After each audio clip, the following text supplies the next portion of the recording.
Selamat pagi sidang jemaat yang dikasihi Tuhan. Kita bersyukur pagi ini kita boleh kembali belajar kebenaran firman. Dan kita juga mengucap syukur jikalau pagi ini tema yang akan kita bahas yaitu mengenai pelayanan dan juga keluarga Kristen. Ketika kita melihat dalam kehidupan kita sebagai orang percaya, kita sudah dikasihi dan juga ditolong oleh Tuhan. Sebagai orang yang sudah dikasihi, diselamatkan oleh Tuhan, tanda terima kasih kita adalah melayani Tuhan. Dan ketika kita bicara mengenai pelayanan, ternyata pelayanan itu enggak cuma di gereja saja. Tetapi dimanapun kita berada, kita bisa melayani Tuhan. Salah satunya di tengah-tengah keluarga kita. Untuk itu mari bersama-sama kita membuka Alkitab kita. Kita membacanya dalam Ulangan pasal 6. Ulangan pasal 6 kita akan baca mulai dari ayatnya yang keempat sampai ayatnya yang ke-9. Ulangan pasal 6 ayatnya yang keempat sampai ayatnya yang ke-9. Kita juga bisa baca di layar LCD kita ya. Kita akan baca silih berganti, saya dulu ayatnya yang keempat, kemudian Bapak Ibu saudara-saudariku ayat 5 begitu sampai ayatnya yang ke-9. Dengarlah hai orang Israel, Tuhan itu Allah kita, Tuhan itu Esa. Kasihilah Tuhan Allahmu dengan segenap hatimu, dan dengan segenap jiwamu, dan dengan segenap kekuatanmu. Apa yang kuperintahkan kepadamu pada hari ini, haruslah engkau perhatikan.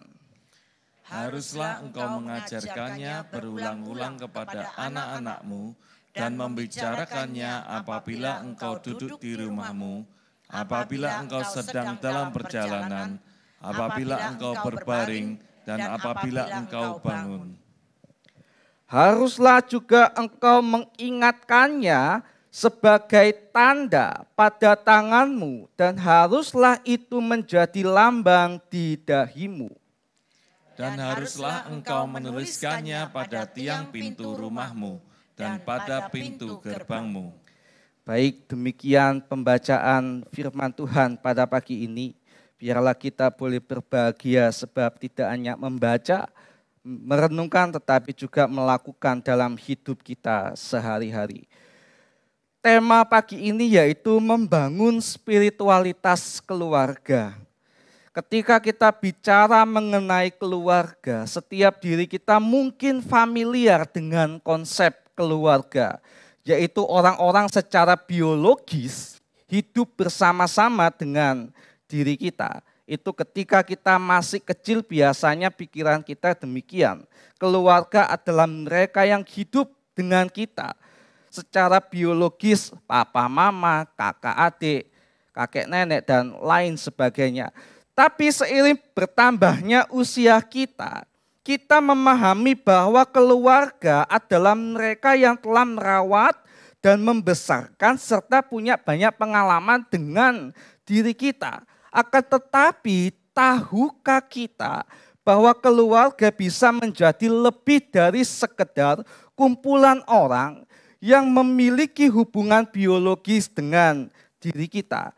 Dan beberapa hal yang sudah disebutkan di atas tadi. Nah, ada seorang penulis Kristen yaitu Rebecca Drumsta pernah berkata dalam tulisannya dan dia juga bertanya dalam tulisannya demikian.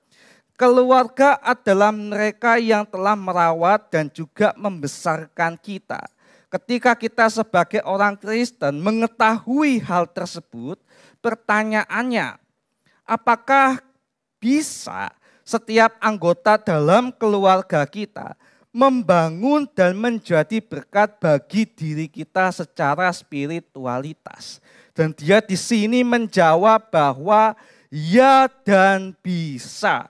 Keluarga seharusnya bisa menjadi titik awal bertumbuhnya kerohanian atau spiritualitas kita sebagai orang yang sudah diselamatkan. Sekalipun memang harus ada waktu, harus ada tenaga yang dikorbankan salah satu dari kita sebagai anggota keluarga untuk mulai membangun spiritualitas atau kerohanian. Jika realitanya demikian, lantas mengapa banyak anggota keluarga atau keluarga yang tidak membangun dan bertumbuh secara kerohanian, secara spiritualitas, kalau memang kenyataannya bisa. Ternyata ada beberapa faktor yang mempengaruhi sehingga satu keluarga tidak bisa dibangun kerohaniannya. Yang pertama faktornya adalah tidak semua anggota keluarga adalah orang percaya.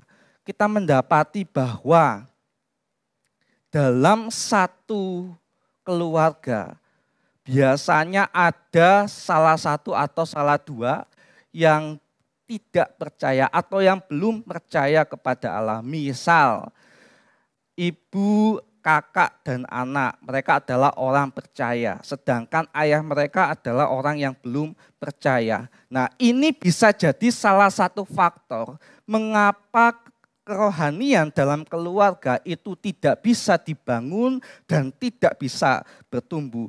Lalu faktor yang kedua adalah selalu punya mindset, berpikir bahwa ayah sebagai kepala dalam rumah tangga itu harus punya inisiatif lebih dulu untuk membangun spiritualitas dalam keluarga. Kalau ayahnya tidak peka, tidak punya inisiatif, kapan spiritualitas atau kerohanian dalam keluarga ini bisa dibangun? Jadi nunggu inisiatif dari sang ayah dulu baru bisa jalan. Lalu yang ketiga, ketidakharmonisan keluarga. Banyak sekali keluarga Kristen yang hidupnya satu sama lain anggota itu tidak harmonis. Sering geger, sering bertengkar, bahkan hal-hal sepele, suami tidak bantu masak, tidak bantu nyapu, itu sering jadi omelan istri begitu. Jadi kalau mama saya di rumah itu kadang-kadang ya lewis sepaneng gitu, gak ada yang bantu gitu ya, ngomel-ngomel. Nah, ketidakharmonisan dalam keluarga itu bisa jadi salah satu faktor tidak bisa terbangunnya spiritualitas dalam keluarga. Dan yang terakhir ini yang paling sering kita alami yaitu rasa malas.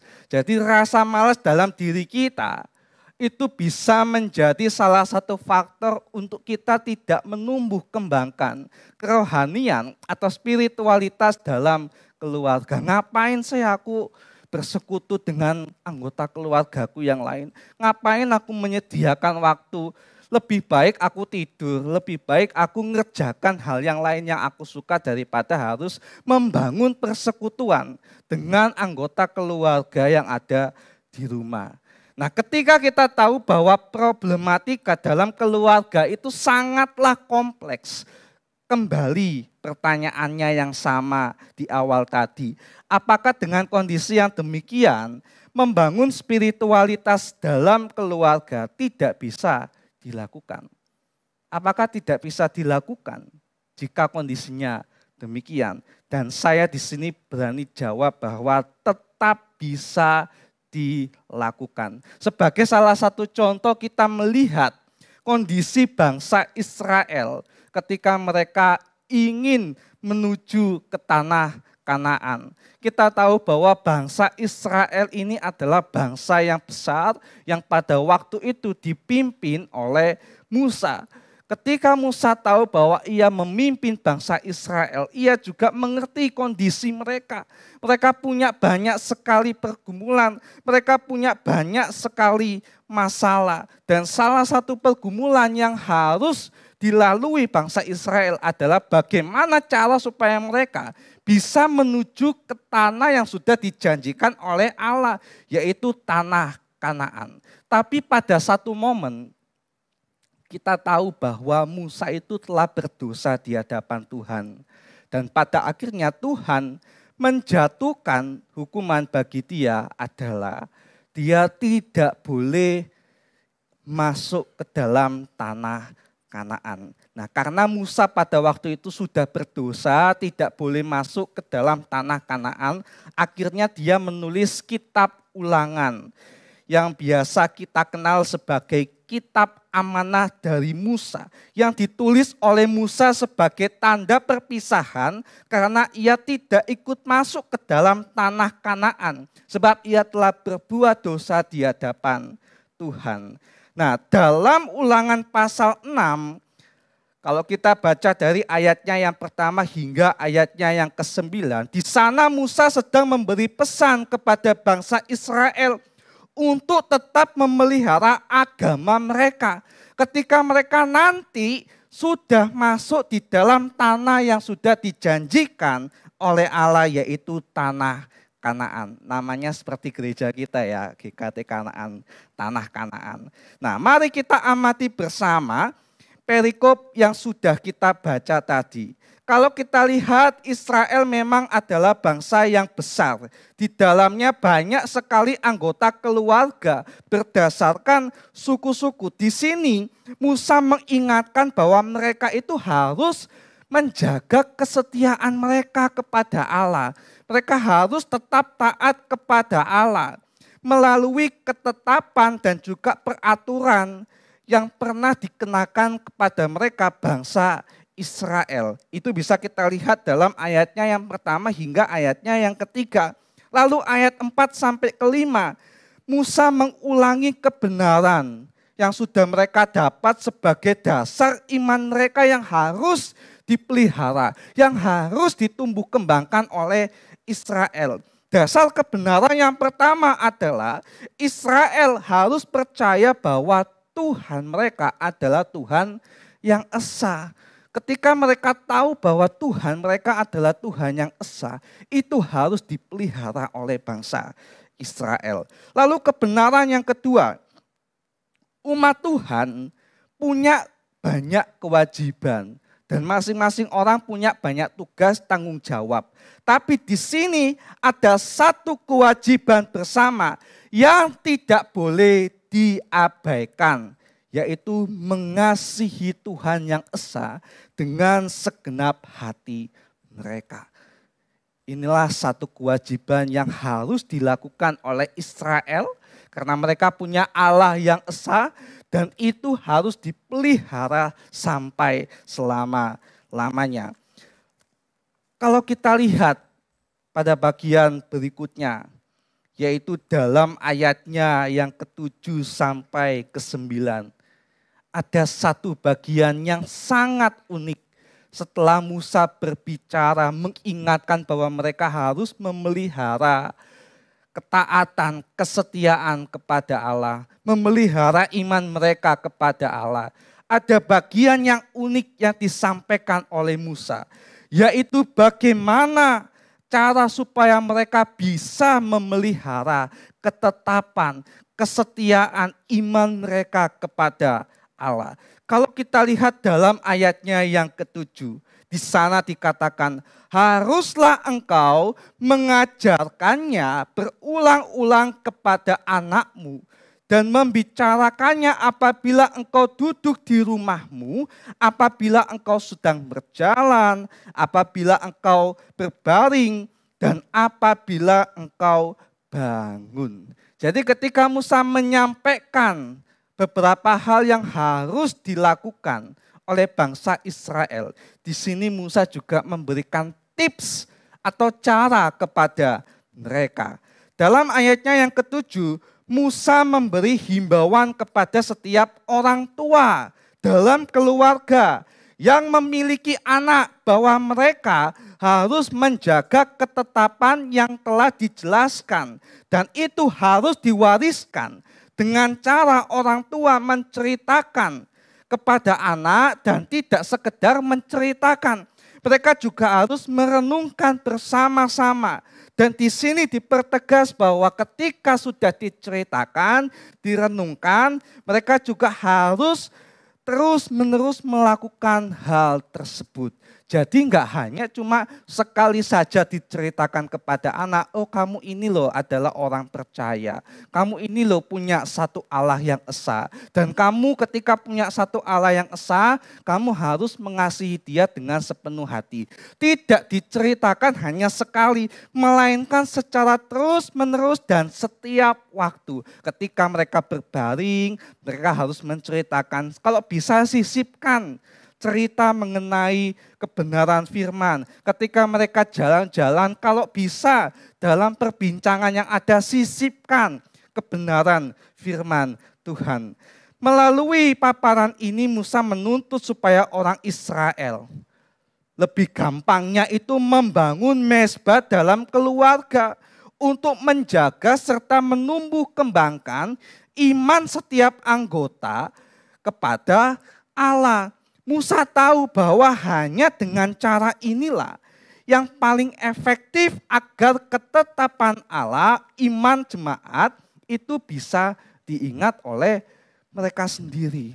Jadi Musa tidak memulai dari kelompok yang besar dan memerintahkan kelompok yang besar ini untuk menjaga ketetapan Tuhan, tapi langsung kepada kelompok yang paling kecil, yaitu keluarga mereka. Lalu ketika kita lihat dalam ayatnya yang ke-8, di sana dikatakan, haruslah juga engkau mengingatkannya sebagai tanda pada tanganmu, dan haruslah itu menjadi lambang di dahimu. Selain Musa menyarankan Israel membangun mezbah dalam keluarga, ia juga mengingatkan bahwa jangan hanya sekali saja mereka menceritakan kebenaran firman itu dalam keluarga, tetapi harus terus-menerus. Dan setiap anggota keluarga, khususnya anak-anak, kalau bisa mereka itu dikasih semacam catatan kecil mengenai rangkuman akan ketetapan Allah, mengenai rangkuman akan apa yang harus mereka lakukan sebagai umat Tuhan. Dan kalau bisa setelah dikasih rangkuman itu, ketika sudah ditulis, kasihlah semacam tali begitu, lalu ikatkan pada pergelangan tangan. Supaya ketika mereka di mana berada, mereka bisa membaca apa yang sudah ditulis. Jadi itu untuk membuat supaya orang-orang Israel mengingat akan ketetapan, akan kasih Tuhan, dan apa yang harus mereka lakukan kepada Allah yang sudah mengasihi mereka. Lalu ayatnya yang ke-9, dan haruslah engkau menuliskannya pada tiang pintu rumahmu dan pada pintu gerbangmu. Jadi Musa di sini ngomong kepada Israel, nanti kamu sudah sampai di Kanaan, kamu punya tempat tinggal di sana, kamu punya tempat ibadah di sana, coba ditulis di dinding, di pintu gerbang atau di pintu rumahmu, ketetapan-ketetapan Tuhan. Supaya ketika orang lewat di sana, supaya ketika orang singgah di rumahmu, mereka bisa melihat bahwa rumahmu ada ketetapan, dan mereka juga bisa mengingat bahwa sebagai orang yang sudah diselamatkan Allah, mereka harus menjaga ketetapan. Mereka harus tetap setia, mereka harus tetap taat dan menjaga iman, mengasihi Allah dengan sepenuh hati. Nah, melihat kebenaran yang sudah dijelaskan tadi, pertanyaan bagi setiap diri kita hari ini adalah, sudahkah kita menjadi seperti bangsa Israel? Kita adalah umat yang sudah diselamatkan oleh Allah melalui Kristus Yesus. Ketika kita sudah diselamatkan, apa yang bisa kita lakukan dalam keluarga kecil kita, dalam keluarga inti kita? Ketika kita bisa melakukan seperti bangsa Israel, mengingat bagaimana Allah sudah mengasihi dengan cara bersekutu bersama, membangun mezbah keluarga, itu adalah salah satu hal yang sangat-sangat indah. Sebagai satu contoh, kita ingat ya Timotius. Timotius sebelum dia melayani Tuhan di Efesus, Ketika dia masih kecil, dia ini adalah anak yang saleh. Hal tersebut bisa kita lihat ketika ia masih kecil, ibunya itu bernama Eunike dan neneknya itu bernama Lois. Ibu dan neneknya ini adalah sama-sama keturunan Yahudi. Dan ia memiliki seorang ayah. Timotius ini juga memiliki seorang ayah.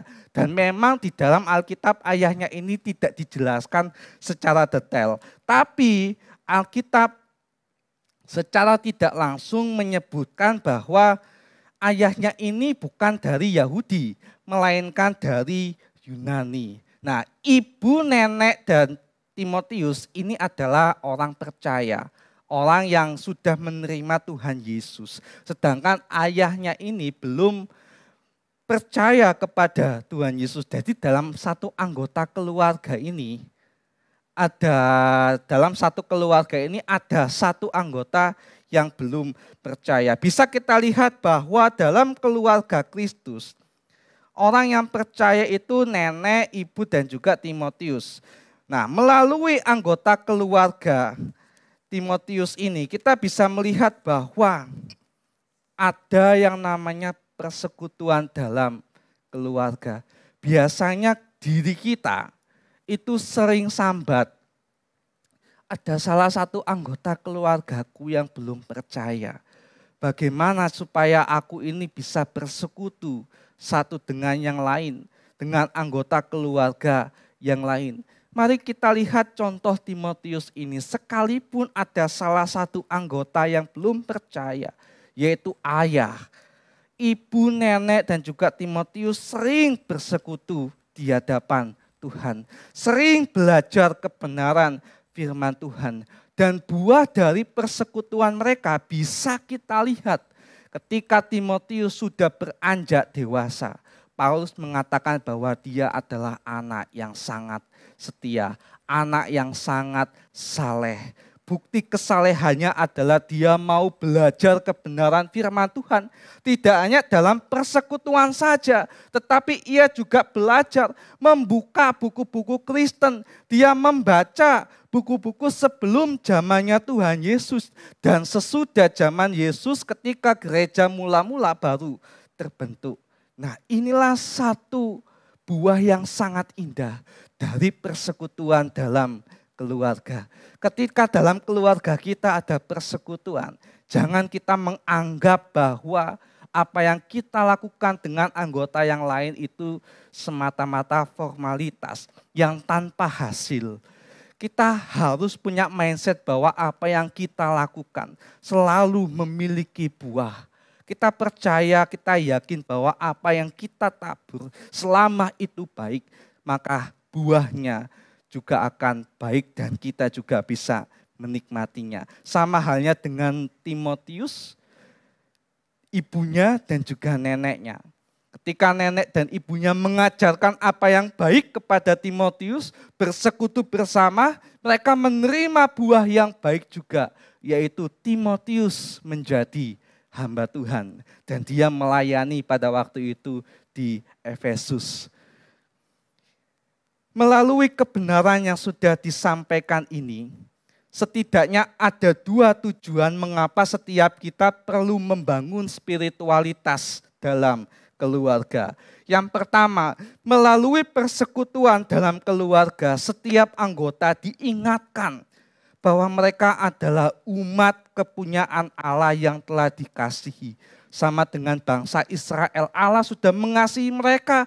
Bukti kasihnya adalah ketika mereka dibebaskan dari Mesir. Dan mereka sudah dijanjikan oleh Allah sebuah tanah yang subur, yang memiliki banyak manfaat bagi bangsa Israel. Begitupun juga dengan diri kita pada hari ini. Kita ini adalah anak-anak yang sudah dibebaskan oleh Allah dari cengkraman dosa. Melalui pengorbanan Kristus di atas kayu salib.